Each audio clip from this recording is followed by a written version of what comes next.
Hawkins, a class of 2010 Writers Retreat Fellow in Nonfiction.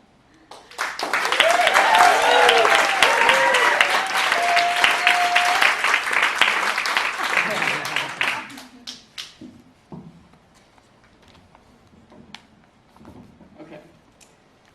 This is for my fellow classmates who have yet gotten from me, but most definitely deserve a C. Okay. This is from, I have no idea what chapter this will actually be, but right now it's called Oral Traditions. For the first 5 years following my parents' divorce, in 1991, meals in public space were the setting for most any exchange between me and my father. Red cracked vinyl seats, liquid yellow fake butter topping on white toast, and lifer waitresses with serious smoking habits served to reinforce a relationship that depended upon a thermos full of Bonomatic coffee for its intimacy. Sometimes we talked about my mother, sometimes we talked about my brother, and I felt, at least in the first couple years following the divorce, that my father and I were in some kind of alignment. This alignment was relatively short-lived and actually focused on a few brief months when I would bring to him my paper ideas. We would, for hours at a time, discuss some cultural theory I had, and he, with many more years' experience and a definite ability to think creatively, entertained my hypotheses, adding ideas of his own. The thinking and work I did as a master's student was a perfect match for his intellectual desire.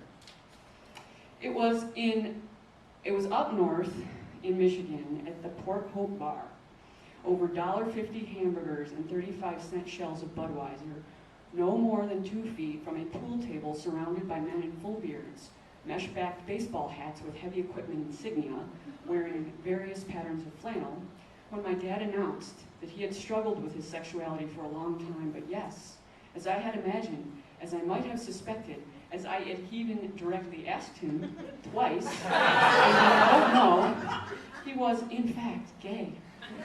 I wasn't surprised by the announcement itself.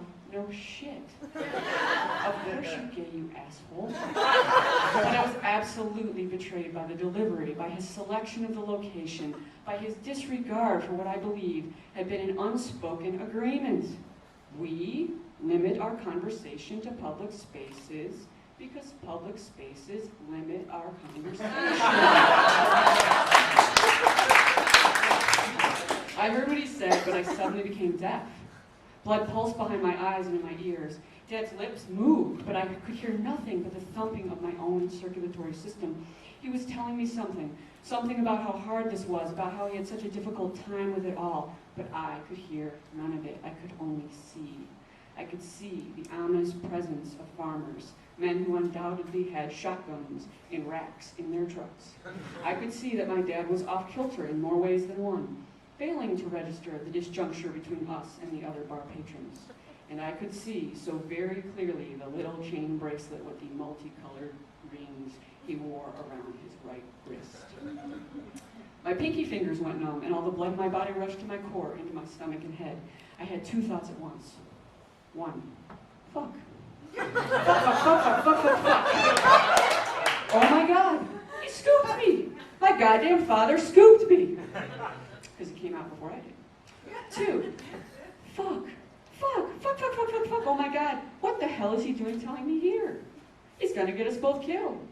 I couldn't deal with the first idea at all, and the second reality seemed a bit more pressing, so that's where I directed my energy. Dad, I scolded in a whisper, think about where you are. Oh, I don't give a shit.